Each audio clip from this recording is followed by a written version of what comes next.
Hello all, welcome to Harsha TNPSC class. இன்னைக்கு நம்ம unit 9ல் political பார்ட்டிஸுங்கிற டாப்பிக்கில் இம்பார்ட்டன்ட் கொஷின்ஸ் டிஸ்கஸ் பண்ணுறோம். இதுக்கு முன்னாடி யூனிட் 9ல் 100+ கொஷின்ஸ் அண்ட் 50+ கொஷின்ஸ்னு 2 வீடியோ போஸ்ட் பண்ணியிருக்கோம். அதோட கண்டினியூவேஷன் தான் இந்த வீடியோ. ஆனால் இந்த வீடியோவில் கவர் ஆகிற பாயிண்ட்ஸ் பொலிட்டிக்கல் பார்ட்டிஸில் இன்க்ளூட் ஆகிறதுனால செப்பரேட்டாக பொலிட்டிக்கல் பார்ட்டிஸுங்கிற டாப்பிக்கோட இதை பார்க்குறோம். கொஷின்ஸ் பார்க்கலாம். First self respect movement conference. Self respect movement நமக்கு தெரியும் இந்த year of 1925. So first self respect movement அதோட கான்ஃபரன்ஸ் எங்கே அப்படிங்கிறத நமக்கு கொஷினில் கேட்டிருக்காங்க. First self respect movement conference நமக்கு செங்கல்பட்டில் நடந்திருக்கும். செல்ஃப் ரெஸ்பெக்ட் மூமெண்ட்டை மட்டும் எடுக்கணும் அப்படின்னா இந்த இயர் ஆஃப் 1925. பட் இந்த கான்ஃபரன்ஸ் நமக்கு செங்கல்பட்டில் இந்த இயர் ஆஃப் 1929 நடந்திருக்கு. இதுக்கு யார் headed? The conference was headed by WPA Soundarapandian. இந்த கான்ஃபரன்ஸில் டிப்ரெஸ்ட் கிளாஸ் பீப்புள் அப்லிஃப்ட் பண்ணணும் அப்படிங்கிறத பற்றி பேசியிருப்பாங்க. ஸோ இந்த கான்ஃபரன்ஸ் ஒரு கான்ஃபரன்ஸ் வைக்கிறாங்க அப்படின்னா அதில் முக்கியமான எதாவது கொண்டு வரணும் அப்படிங்கிறது தான் பேசுவாங்க. அதே மாதிரி இதில் டிப்ரெஸ்ட் கிளாஸ் பீப்புளுக்கு அப்லிஃப்ட்மெண்ட் பண்ணணும், அவங்களுக்கு நிறையா ஆப்பர்ச்சுனிட்டிஸ், அவங்களோட ஜாபில் ஆப்பர்ச்சுனிட்டிஸ் கொடுக்கணும், சொசைட்டியில் அவங்களுக்குன்னு தனியாக ஒரு ரெப்ரசன்டேஷன் இருக்கணும் அப்படிங்கிறத பற்றிலாம் இந்த கான்ஃபரன்ஸில் அவங்க பேசியிருப்பாங்க. ஸோ ஒன் செகண்ட் ரிப்பீட் பண்ணுறேன். ஃபஸ்ட்டு செல்ஃப் ரெஸ்பெக்ட் மூமெண்ட்டோட கான்ஃபரன்ஸ் 1929 செங்கல்பட்டில் நடந்திருக்கு. இதை ஹெட்டட் பண்ணது WPA சவுந்தரபாண்டியன். WPA சவுந்தரபாண்டியன் இந்த கான்ஃபரன்ஸில் டிப்ரெஸ்ட் கிளாஸ் பீப்புளோட அப்லிஃப்ட்மெண்ட் பற்றின ரெசல்யூஷன் இவங்க டிஸ்கஸ் பண்ணியிருப்பாங்க. Next question, communist party year. Communist party இந்த இயர் ஆஃப் 1925 டிசம்பர் 26. டிசம்பர் 26, 1925 தான் கம்யூனிஸ்ட் பார்ட்டியை கொண்டு வந்திருக்காங்க. இதில் நிறையா லீடர்ஸ் ஒன்று சேர்ந்து அந்த பார்ட்டியை உருவாக்கியிருப்பாங்க. பட் நமக்கு கம்யூனிஸ்ட் பார்ட்டி அப்படின்னு சொன்ன உடனே ஞாபகம் வர வேண்டிய பர்சன் MN ராய். அவரோட சேர்ந்து இன்னும் நிறையா மெம்பர்ஸ். இப்போ கம்யூனிஸ்ட் பார்ட்டி ஸ்டார்ட் பண்ணது எங்கே அப்படின்னா இப்போது மாடர்ன் டேயில் இருக்க கான்பூரில் தான் கம்யூனிஸ்ட் பார்ட்டியை ஸ்டார்ட் பண்ணியிருக்காங்க. அட் ப்ரெசண்ட் 2024 நமக்கு இந்த கம்யூனிஸ்ட் பார்ட்டியோட ஜென்ரல் செக்ரட்டரியாக டி ராஜா அப்படிங்கிற பர்சன் இருக்காங்க. இது 2024 டேட்டா. 2024 இந்த கம்யூனிஸ்ட் பார்ட்டியோட ஜென்ரல் செக்ரட்டரியாக டி ராஜா அப்படிங்கிற பர்சன் இருக்காங்க. ஸோ கம்யூனிஸ்ட் பார்ட்டி எந்த year? The year of 1925, December 26. MN Roy and many other leaders. At present modern day கான்பூரில் தான் இதை கொண்டு வந்திருக்காங்க. Next question, Rajaji as CM. இதில் சிஎம்னு சொல்கிற விட when was Rajaji became premier of Madras presidency? இதான் இந்த கொஷினோட ஃபுல் கொஷின். நோட் பண்ணிக்கோங்க வேணும்னா. when was Rajaji became premier of Madras presidency? In the year of 1937, Rajaji became the premier of Madras presidency. இங்கே என்னன்னா first national Congress member. So Rajaji இருக்கிற party Congress. First ஒரு national காங்கிரஸ்லேருந்து ஒரு member Madras பிரசிடென்சிக்கு premier ஆகிறாரு அப்படின்னா ராஜாஜி தான் ஃபஸ்ட். அதில் இதுக்கு முன்னாடி ராஜாஜிக்கு முன்னாடி ஜஸ்டிஸ் பார்ட்டி இருந்திருப்பாங்க. அவங்க 1937 எலெக்ஷனில் லூஸ் பண்ணதுக்கப்புறம் காங்கிரஸ்லேருந்து ஃபஸ்ட்டு பர்சன் ராஜாஜி. ராஜாஜி பற்றி இன்னும் முக்கியமாக சொல்கிறதுக்கு என்னென்னா நமக்கு நிறையா போராட்டங்கள் நடந்திருக்கும். இந்தியாவோட இண்டிபெண்டன்ஸ்க்காக நிறையா ஸ்ட்ரகிள்ஸ் நடந்திருக்கும். அதில் மோஸ்ட் இம்பார்ட்டன்ட் 4 ஸ்ட்ரகிள்ஸில் ராஜாஜி பார்ட்டிசிபேட் பண்ணியிருப்பார். Vaikom Satyagraha, non cooperation movement, Rowlatt Act and civil disobedience. So Vaikom இந்த year of 1925, non cooperation in 1920, Rowlatt Act in 1919, civil disobedience in 1930 to 32 வரைக்கும் நடந்திருக்கும். ஸோ இந்த இம்பார்ட்டண்ட்டான ஸ்ட்ரகிள்ஸில், இந்த இம்பார்ட்டண்ட்டான மூமெண்ட்ஸ்லாம் ராஜாஜி பார்ட்டிசிபேட் பண்ணியிருப்பார். Next question, complete prohibition of liquor and zamindari system. So ஒரு ஸ்டேட்டில் அப்போ ஒரு ப்ராவின்ஸில் complete prohibition of liquor and zamindari system பண்ணது யார் அப்படின்னா அதுவும் ராஜாஜி தான். எங்கே இது நடந்திருக்கும்னா ஃபஸ்ட்டு அவர் சேலத்தில் கொண்டு வந்திருப்பார். ராஜாஜிக்கு சேலத்து மாம்பழம், மேங்கோ ஆஃப் சேலம் அப்படிங்கிற ஒரு நிக் நேமும் இருக்கும், மேங்கோ ஆஃப் சேலம். இதை நோட் பண்ணிக்கோங்க. Who was called as mango of Salem அப்படின்னா ராஜாஜி. அவர் சேலத்தில் தான் ஃபஸ்ட்டு இந்த complete liquor prohibition zamindari system கொண்டு வந்திருப்பார். அண்ட் இதனால கவர்மெண்ட்டோட ரெவென்யூ வந்து ரொம்ப கம்மியாக இருக்கும். ஸோ கவர்மெண்ட்டுக்கு அதிகப்படியான ரெவென்யூ வந்து இந்த லிக்கர்னால தான் கிடச்சிட்டு இருந்திருக்கும். அந்த ஜமீன்தாரி சிஸ்டம் மூலியமாகவும் கொஞ்சம் ரெவென்யூ அவங்களுக்கு அந்த லேண்ட் டேக்ஸில் கொஞ்சம் ரெவென்யூ வந்துட்டுருக்கும். ஸோ இந்த ரெவென்யூ எல்லாமே கம்மியானனால ராஜாஜி என்ன பண்ணுறாரு, சேல்ஸ் டேக்ஸை வந்து இன்ட்ரடியூஸ் பண்ணுறாரு. சேல்ஸ் டேக்ஸை இன்ட்ரடியூஸ் பண்ணி அது மூலிமா அந்த ரெவென்யூ கவர்மெண்ட்டுக்கு வேணுங்கிற ரெவென்யூவை பேலன்ஸ் பண்ணணும் அப்படிங்கிறத பார்க்குறாங்க. ஸோ ரொம்ப இம்பார்ட்டண்ட், லிக்கர் அண்ட் ஜமீன்தாரி சிஸ்டமை ப்ரொஹிபிட் பண்ணது ராஜாஜி சேலத்தில். ஓகே, அடுத்த question, depressed class temple entry protest. So Madras பிரசிடென்சியில் ராஜாஜி ப்ரீமியராக இருக்கப்போ நிறையா நடந்திருக்கும். அதில் ஒன்று இந்த டெம்பிள் என்ட்ரி ப்ரொடெஸ்ட். இதில் பிராமின்ஸ்க்கு மட்டும்தான் டெம்பிள்குள்ளே அலோவ் பண்ணுவாங்க. அவங்கள உள்ளே போகிறதுக்கு வந்து அவங்களுக்கு மட்டும்தான் அலௌடு இருக்கும். டிப்ரெஸ்டு கிளாஸ் பீப்புளுக்கு வந்து கோயிலுக்குள்ளே போகிறதுக்கு என்ட்ரி வந்து இருக்காது. அவங்கள வந்து ரெஸ்ட்ரிக்ட் பண்ணி வச்சுருப்பாங்க. ஸோ இதுக்காக ஒரு கண்டெஸ்ட் நடத்தினது வந்து ராஜாஜி, அவரோட கவர்மெண்ட்டில் தான் அந்த கண்டெஸ்ட் வந்து நடந்திருக்கும். கோயில் வந்து எங்கேனா மதுரை. இந்த கண்டெஸ்ட் அப்போது எந்த கோயில் அப்படின்னா மதுரையிலேருந்து மீனாட்சி அம்மன் கோயில். அதுக்கு தலைவராக இருந்தவர் வைத்தியநாத ஐயர். அவர் தான் வந்து யாரையும் உள்ளே அலோவ் பண்ண மாட்டேன் அப்படின்னு சொல்லியிருப்பார்.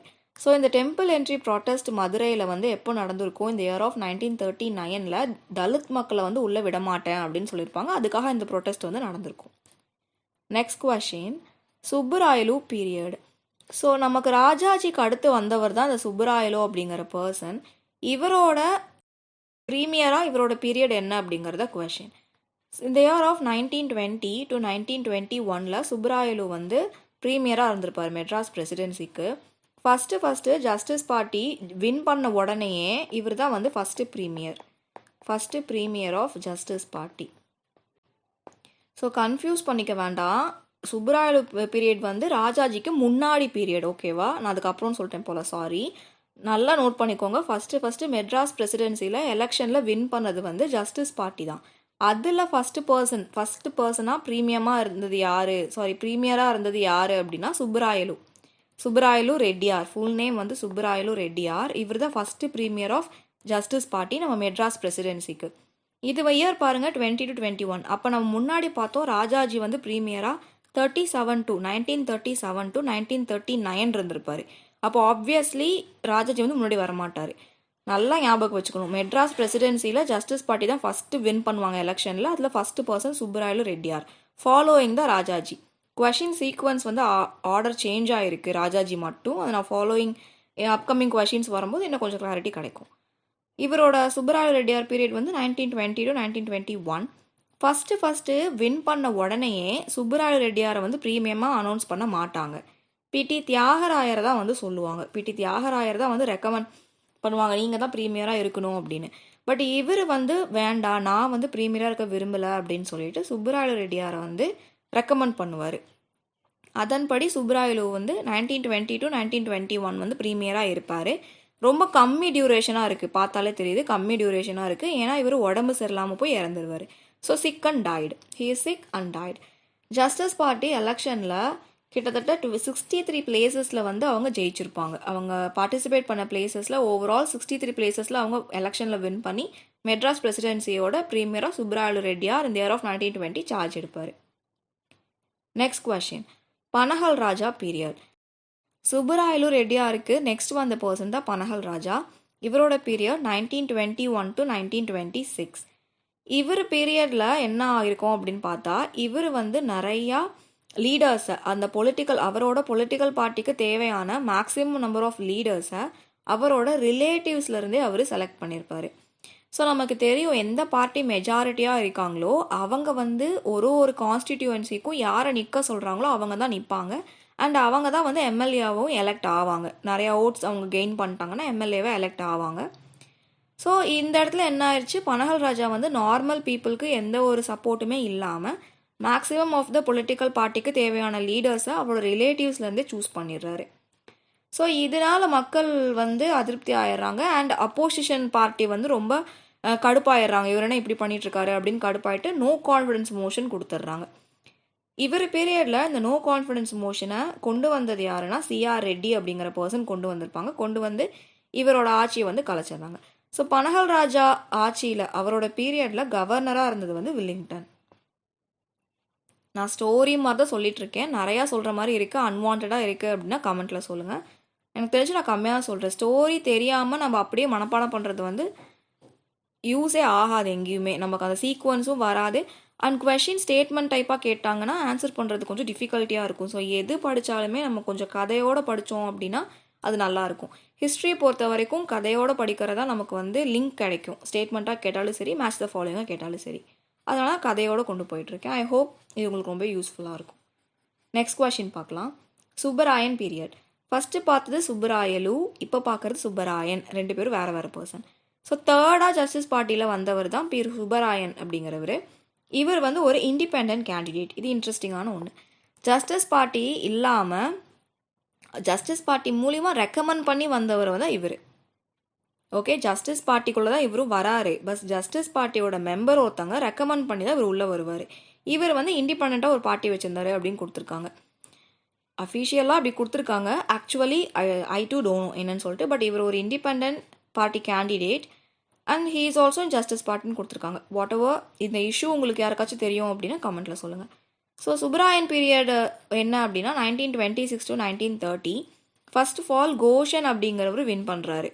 தேர்ட் டைம் வந்து ப்ரீமியர் சேஞ்ச் ஆகும்போது கோஷன் அப்படிங்கிறவர் ரெக்கமெண்ட் பண்ணுறாங்க. இவர் வந்து நரசிம்மராஜுவோ சொல்கிறாரு, நான் இருக்க மாட்டேன் நீங்கள் இருங்கன்னு சொல்லிட்டு நரசிம்மராஜுவோ சொல்கிறாரு. நரசிம்மராஜு தான் இந்த இண்டிபெண்ட் கேண்டிடேட்டாக இருக்க சுப்பராயனை வந்து அவர் நீங்கள் இருங்க, ப்ரீமியராக இருங்கன்னு சொல்லிட்டு ரெக்கமெண்ட் பண்ணுறாரு. ஸோ இந்த ஆட்சியை தான் என்ன பண்ணுறாங்க, shadow rule of justice party அப்படின்னு சொல்கிறாங்க. நீதி கட்சியின் நிழலாட்சி. நீதி கட்சியின் நிழலாட்சி அப்படின்னு சொல்லப்படுறது யாரோட ரூல் அப்படின்னா சுப்பராயன் பீரியட். அது ஏன்னா இண்டிபெண்ட் பார்ட்டி. ஆல்ரெடி ப்ரீவியஸ் கொஷினில் வந்து நான் கொடுத்துருப்பேன். டோட்டலி 17 இயர்ஸ் வந்து ஜஸ்டிஸ் பார்ட்டி வர மாதிரி இருக்கும். பட் அதில் வந்து இந்த இண்டிபெண்ட் கேண்டிடேட்டாக இருக்க சுப்பராயனோட 4 இயர்ஸை நமக்கு எடுத்துட்டோம் அப்படின்னா 13 இயர்ஸ் வந்து கணக்கில் வரும். இந்த 13 இயர்ஸ் தான் டோட்டலாக ஜஸ்டிஸ் பார்ட்டி ரூல் பண்ண பீரியட் அப்படின்னு சொல்லுவாங்க. ஸோ இவர் இண்டிபெண்ட் கேண்டிடேட்னு சொல்கிறாங்க. ஜஸ்டிஸ் பார்ட்டிக்குள்ளே தேர்ட் ப்ரீமியராகவும் இவர் வராரு.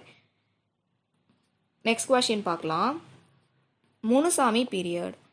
முனுசாமி வந்து சுப்பராயனுக்கு நெக்ஸ்ட் வந்தவர். இவரோட பீரியட் 1930 to 1932. இவர் என்ன பண்ணிடுறாருனா லேண்ட் டேக்ஸை இன்க்ரீஸ் பண்ணிடுறாரு.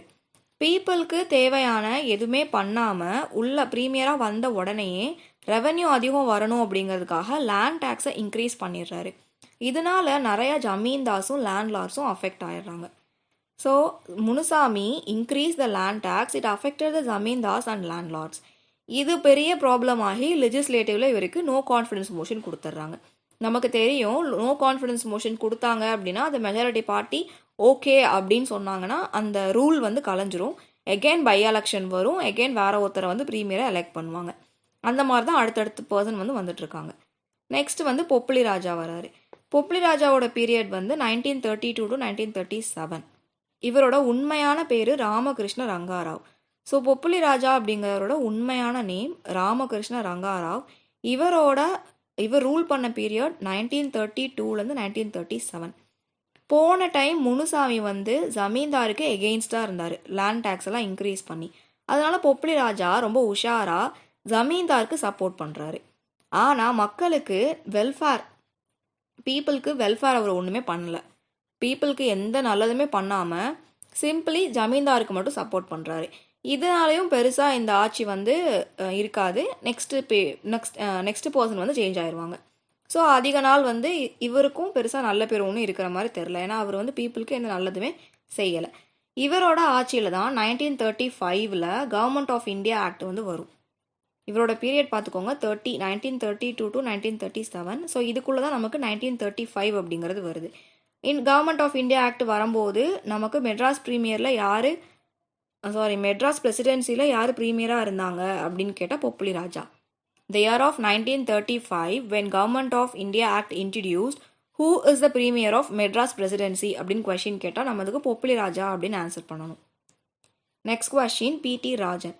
பிடி ராஜனோட பீரியட் எப்போ அப்படிங்கிறத கொஷின். பிடி ராஜன் பற்றி அதிகமாக எக்ஸ்ட்ரா எந்த டேட்டாவும் இல்லை. அவர் எந்த இயர் ரூல் பண்ணார் அப்படிங்கிறத தெரிஞ்சுக்கிட்டால் மட்டும் போதும்.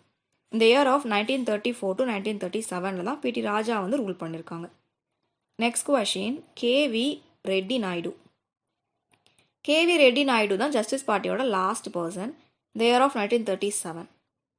இதுக்கு அடுத்து ஜஸ்டிஸ் பார்ட்டி லூஸ் பண்ணிடுவாங்க, எலெக்ஷனில் வந்து அவங்க வின் பண்ண மாட்டாங்க, காங்கிரஸ் வந்து எலெக்ஷனில் வின் பண்ணிடும். ஸோ இதுக்கப்புறம் என்ன ஆகிடும் அப்படின்னா 1938 இவங்க வந்து லூஸ் பண்ணிட்டாங்களே, அதனால இந்த ஜஸ்டிஸ் பார்ட்டி மெம்பர்ஸ் எல்லாமே சேர்ந்து போய் பெரியார்கிட்ட நீங்கள் வந்து ஜஸ்டிஸ் பார்ட்டியோட லீடராக இருப்பீங்களா அப்படின்னு கேட்பாங்க. அந்த டைமில் பெரியார் வந்து ஜெயிலில் இருப்பார். இவங்க அந்த மாதிரி கேட்ட உடனே பெரியார் வந்து ஓகே சொல்லிடுவார். அவங்களோட அந்த கோரிக்கைகளாக கேட்டுட்டு பெரியார் வந்து ஓகே சொல்லிடுவார். அண்ட் பெரியார் வந்து செல்ஃப் ரெஸ்பெக்ட் மூமெண்ட் அப்படிங்கிறத ஸ்டார்ட் பண்ணியிருப்பார். முன்னாடியே 1925 ஸ்டார்ட் பண்ணியிருப்பார். ஜஸ்டிஸ் பார்ட்டி நமக்கு தெரியும் 1917 வந்திருக்கும். ஸோ இந்த ரெண்டு கட்சியும் ஒன்றா சேர்த்தி திராவிட கழகம் அப்படிங்கிறத 1944 வந்து சேஞ்ச் பண்ணியிருப்பாங்க. ஏன்னா பெரியார் வந்து உள்ளே வந்துட்டார், அவரும் ஒரு மூமெண்ட் வந்து நடத்திட்டு இருந்திருக்காரு, செல்ஃப் ரெஸ்பெக்ட் மூமெண்ட் அப்படிங்கிறத. ஜஸ்டிஸ் பார்ட்டி மெம்பர்ஸ் வந்து ஹெல்ப் கேட்டு வந்தனால ஜஸ்டிஸ் பார்ட்டியையும் செல்ஃப் ரெஸ்பெக்ட் மூமெண்ட்டையும் ஒன்று சேர்த்தி திராவிட கழகம் அப்படின்னு நேம் சேஞ்ச் பண்ணிடுவாங்க 1944. ஓகேவா, பெரியார் வந்து உள்ளே வந்திருக்காரு. இந்த கண்டென்ட் நம்ம தெரிஞ்சுக்கணும். அடுத்தது ராஜாஜி பீரியட். ராஜாஜி டோட்டலாக வந்து மெட்ராஸுக்கு 2 டைம் சிஎம்மாக இருந்திருப்பார். ஃபஸ்ட்டு டைம் இண்டிபெண்டன்ஸுக்கு முன்னாடி அவர் ப்ரீமியராக இருந்திருப்பார், அடுத்தது இண்டிபெண்டன்ஸுக்கு அப்புறம் அவர் சிஎம்மாக இருந்திருப்பார். டோட்டலி ராஜாஜி வந்து 2 டைம் வருவார். இங்கே வந்து ஆஃப்டர் இண்டிபெண்டன்ஸ்க்கு அப்புறம் ராஜாஜி தமிழ்நாட்டுக்கு சிஎம் ஆயிருக்காரு. இந்த இயர் ஆஃப் 1937 to 1939. இது ஃபர்ஸ்ட் டைம் வந்து ராஜாஜி ப்ரீமியராக இருக்கிறது. பிஃபோர் இண்டிபெண்டன்ஸ் ப்ரீமியராக இருந்திருக்காரு. இம்பார்ட்டண்ட்டாக இந்த பீரியடில் கொண்டு வரப்பட்ட ரிஃபார்ம் என்னென்னா agriculture debt relief act. Agriculture debt relief act அப்படிங்கிறது 1938 கொண்டு வந்திருக்காங்க. செகண்ட் வேர்ல்டு வார் நமக்கு தெரியும் 1939 to 1945 வரைக்கும் நடந்திருக்கும். இதனால இந்த செகண்ட் வேர்ல்டு வார் வந்தனால ராஜாஜி பீரியட் வந்து கலைஞ்சிருக்கும். ஏன்னா நமக்கு தெரியும் பிரசிடெண்ட் ரூல் வந்து வந்துடும். வேர்ல்டு வார் நடக்கும்போது டோட்டல் கண்ட்ரியும் சென்ட்ரல் கவர்மெண்ட்டோட கண்ட்ரோலுக்கு போயிடும். அப்போ வந்து பிரசிடென்ட் ரூல் வந்திருக்கும். அதனால் ராஜாஜி பீரியட் வந்து எண்ட் ஆயிருக்கும், 39 எண்ட் ஆயிருக்கும். நெக்ஸ்ட் வந்து T Prakasam. Second world war complete ஆனக்கப்புறம் நமக்கு மெட்ராஸ் பிரசிடென்சிக்கு டி பிரகாஷம் வந்து சிஎம் ஆகுறாங்க, ப்ரீமியராக இருக்காங்க. இந்த இயர் ஆஃப் 1946 to 1947. இண்டிபெண்டன்ஸுக்கு அப்புறம் ஆந்திராவுக்கு வந்து இவர் சிஎம்மாக போயிடுவார். அண்ட் இவரை வந்து ஆந்திரா கேசரினா வந்து லயன், ஆந்திரா சிங்கம் அப்படின்னு வந்து சொல்லுவாங்க. இவர் நமக்கு தமிழ்நாட்டில் மெட்ராஸ் பிரசிடென்சியில் ப்ரீமியராக இருந்தப்போ என்ன சப்போர்ட் பண்ணார், எந்த டிபார்ட்மெண்ட்டுக்காக சப்போர்ட் பண்ணார் அப்படின்னா ஒகேஷ்னல் எஜுகேஷனுக்காக சப்போர்ட் பண்ணியிருப்பார். அண்ட் காந்தியோட காதியை வந்து ப்ரொமோட் பண்ணியிருப்பார். காந்தியோட காதி அதை வந்து ப்ரொமோட் பண்ணியிருப்பார் T Prakasam. Next question, O P Ramasamy period. So Omandurar P Ramasamy, இவரோட பீரியட், இவர் தான் இந்தியா வந்து இண்டிபெண்டன்ஸ் வாங்கும்போது தமிழ்நாட்டுக்கு சிஎம்மாக இருந்தது ஓபி ராமசாமி. 1947 to 1949. இவரோட இம்பார்ட்டண்ட்டான ஒரு ரிஃபார்ம் வந்து 1947 devadasi abolition act. So devadasi abolition act அப்படிங்கிறத 1947 ஓமந்தூரார் பி ராமசாமி தான் கொண்டு வந்திருக்காங்க. இன்னொரு இம்பார்ட்டண்ட்டான ஆக்ட் வந்து 1948 Madras public libraries act. Madras public libraries act இந்த இயர் ஆஃப் 1948. அடுத்தது ராஜாஜி பீரியட். ஸோ இங்கே தான் ராஜாஜி வந்து செகண்ட் டைம் வராரு. முன்னாடி ஒரு டைம் வந்தது கன்ஃபியூஸ் ஆயிடுச்சு. ஃபர்ஸ்ட் டைம் வந்து 1937 to 1939. செகண்ட் டைம் ராஜாஜி வந்து 1952 to 1954 வந்து வந்திருப்பாங்க. இதில் வந்து இவர் modified scheme of elementary education அப்படிங்கிறத கொண்டு வந்திருப்பார். இந்த மாடிஃபைடு ஸ்கீம் வந்து தமிழில் நமக்கு தெரியும் குலக்கல்வி திட்டம் அப்படிங்கிறது. ஹாஃப் டே வந்து சில்ட்ரன் ஸ்கூலில் அவங்க எஜுகேஷன் லேர்ன் பண்ணுவாங்க. ரிமைனிங் ஹாஃப் டேக்கு அப்புறம் மதியானத்துக்கு மேலே வந்து அவங்களோட ஃபேமிலி பிஸ்னஸ், அவங்க அப்பா அம்மா என்ன ஒர்க் பண்ணுறாங்களோ அந்த ஒர்க்கை வந்து அந்த குழந்தைங்க கற்றுக்கணும் அப்படிங்கிறது தான் modified scheme of elementary education. So இது வந்து ரொம்ப பெரிய போராட்டம் வந்து கொண்டு வந்திருக்கும். மக்கள் வந்து டெவலப் ஆகணும், அவங்க பண்ணிகிட்ருக்க வேலையிலேருந்து அவங்க மீண்டு வந்து அவங்களோட டெவலப்மெண்ட் நல்லா இருக்கணும், அவங்க வேறு வேலை செய்யணும் அப்படிங்கறதுக்காக தான் எஜுகேஷன். நீங்கள் வந்து எஜுகேஷனும் கொடுத்து அவங்க ஆல்ரெடி இருக்கிற வேலையிலே பிடிச்சி தள்ளுறீங்க அவங்கள. திஸ் இஸ் நாட் ஃபேர்னு சொல்லிட்டு ப்ராப்ளம் ஆயிருக்கும். அண்ட் இவர் பீரியடில் வந்து இவர் ஹிந்தியை சப்போர்ட் பண்ணியிருப்பார். சப்போர்ட் ஹிந்தி, அதுவும் பிரச்சனையாகி ஆன்டி ஹிந்தி எஜுகேஷன் வந்திருக்கும். இதனால் இவர் வந்து இவரோட பதவியை ரிசைன் பண்ணியிருப்பார். இவருக்கு அடுத்து வந்து காமராஜர் வந்திருப்பார். வாலண்டியராக இவர் ரெசிக்னேஷன் பண்ணிடுவார் அவரோட போஸ்ட்டை ராஜாஜி. இவருக்கு அடுத்து வந்து நமக்கு காமராஜர் உள்ள வருவார். காமராஜர் பீரியட். காமராஜர் நமக்கு வந்து டோட்டலாக 9 இயர்ஸ் கண்டினியூஸாக 9 இயர்ஸ் வந்து ரூல் பண்ணியிருப்பார். அவரோட இயர் வந்து 1954 to 1967. நடுவில் வந்து பிரேக் இருக்கும், பட் வேறு யாரும் சிஎம் ஆயிருக்க மாட்டாங்க. கண்டினியூஸாக காமராஜர் தான் இருந்திருப்பார். நடுவில் வந்து 54க்கு அப்புறம் ஒரு 5 இயர்ஸ், அதுக்கு அடுத்து பிரேக்காக கொடுத்துருப்பாங்க. உங்களுக்கு கன்ஃபியூஸ் ஆகக்கூடாது அப்படிங்கிறதுக்காக தான் நான் வந்து டோட்டலாக இப்படி கொடுத்துருக்கேன். உங்களுக்கு 54 to 63 அப்படின்னு சொல்லி கொடுத்துருக்கேன். கண்டினியூஸாக 9 இயர்ஸ் வந்து காமராஜர் இருப்பார். இவரோட பீரியடில் 1955 ஆவடியில் ஒரு காங்கிரஸ் செஷன் நடக்கும். அதுக்கப்புறம் 1957 பல்வந்த் ராய் மேத்தா கமிட்டி, நமக்கு தெரியும் பஞ்சாயத்து ராஜ்காக கொண்டு வரப்பட்ட ஒரு இம்பார்ட்டன்ட் கமிட்டி, ஃபர்ஸ்ட் இம்பார்ட்டன்ட் கமிட்டிங்கிறது பல்வந்த் ராய் மேத்தா கமிட்டி இந்த இயர் ஆஃப் 1957. காமராஜர் பீரியடில் இந்த ஸ்லைடில் நம்ம ஞாபகம் வச்சுக்கிறது 1955 Avadi congress session and 1957 Balwant Rai Mehta committee. இன்னொன்று 1958 தமிழ்நாடு பஞ்சாயத் ஆக்ட் அப்படிங்கிறத வந்து காமராஜர் ஃபஸ்ட்டு கொண்டு வந்திருப்பார். இதப்போ வந்து தமிழ்நாட்டில் நமக்கு பஞ்சாயத் சட்டம்ங்கிறது வந்திருக்காது. லேட்டராக ஜெயலலிதா அவர்கள் பீரியடில் தான் வந்திருக்கும். ஆனால் காமராஜர் பீரியட்லேயே இந்த ஆக்ட் வந்துருச்சு அப்படிங்கிறத நம்ம தெரிஞ்சுக்கணும். Next question, Bhaktavatsalam period. பக்தவக்ஷலமோட பீரியட் எப்போ அப்படின்னு கேட்டிருக்காங்க. காமராஜருக்கு அடுத்து சிஎம் ஆனவர் பக்தவக்ஷலம். இவரோட பீரியட் 1963 1967. 1965 ஒரு ஆன்டி ஹிந்தி எஜிடேஷன் வந்திருக்கும். பக்தவக்ஷலம் வந்து காங்கிரஸை சேர்ந்தவர். ஸோ இவர் ஹிந்தியை சப்போர்ட் பண்ணியிருப்பார். காங்கிரஸை சேர்ந்தவங்க எல்லாருமே சென்ட்ரல் ஓரியன்டாக அவங்க ஹிந்தியை வந்து சப்போர்ட் பண்ணியிருப்பாங்க. ராஜாஜி ஹிந்தியை சப்போர்ட் பண்ணியிருப்பார். அவர் பீரியடில் ஆன்டி ஹிந்தி எஜிடேஷன் வந்திருக்கும். பக்தவக்ஷலமும் ஹிந்தியை சப்போர்ட் பண்ணியிருப்பார், அதனால ஆன்டி ஹிந்தி எஜிடேஷன் வந்திருக்கும். ஓகே, இந்த இயர் ஆஃப் 1965. இவரும் 3 லாங்குவேஜ் ஃபார்முலா ஆல்ரெடி சொன்னேன், English, Tamil and Hindi 3 language formula introduce பண்ணியிருப்பார். இவரை பற்றி இன்னொரு இம்பார்ட்டண்ட், இவர் நம்ம ஃப்ரீடம் ஸ்ட்ரகிள்காக 2 இம்பார்ட்டன்ட் மூமெண்ட்டில் பார்ட்டிசிபேட் பண்ண பர்சன் தான். ஒன்று சால்ட் சத்தியாகிரகா, இன்னொன்று quit India movement. Salt Satyagraha இந்த year of 1930 and quit India movement இந்த இயர் ஆஃப் 1942. நெக்ஸ்ட் கொஷின் பார்க்கலாம். C N Annadurai period.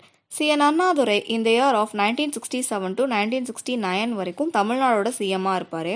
இவர் 1934 ஜஸ்டிஸ் பார்ட்டியில் வந்து சேர்ந்திருப்பார். அண்ட் இவரோட பீரியடில் 1968 வேர்ல்ட் தமிழ் கான்ஃபரன்ஸ் நடந்திருக்கும். இந்த year of 1968 world Tamil conference. And இந்த இயர் ஆஃப் 1968 சேம் இயரில் 2 லாங்குவேஜ் பாலிசி வந்து இவர் இன்ட்ரடியூஸ் பண்ணியிருப்பார். ஏன்னா இவருக்கு முன்னாடி வந்த பக்தவக்ஷலம் 3 லாங்குவேஜ் பாலிசியை இன்ட்ரடியூஸ் பண்ணனால அண்ணாதுரை 2 லாங்குவேஜ் பாலிசியை இன்ட்ரடியூஸ் பண்ணியிருப்பார். இந்த வீடியோவோட கடைசி கொஷின், கலைஞர் கருணாநிதி பீரியட். கலைஞர் கருணாநிதி இந்த இயர் ஆஃப் 1969 to 1976, அதுக்கடுத்து 1989 to 1991 and 1996 2001. In 2006 to 2011 Kalaignar Karunanidhi period வந்து கண்டினியூஸாக வராது. நடுவில் ஜெயலலிதா அவர்கள் வந்திருப்பாங்க. ஸோ இவரோடது வந்து கான்சிக்யூட்டிவ் டேர்மாக இருக்காது. இயர் அதனால தனித்தனியாக மென்ஷன் பண்ணியிருக்கேன், நீங்களும் நோட் பண்ணிக்கோங்க. ரொம்ப ரொம்ப இம்பார்ட்டண்ட். இவரை பற்றி நமக்கு படிக்க வேண்டிய கண்டென்ட் நிறையா இருக்குது, அதனால இயர் வந்து ரொம்ப இம்பார்ட்டண்ட்.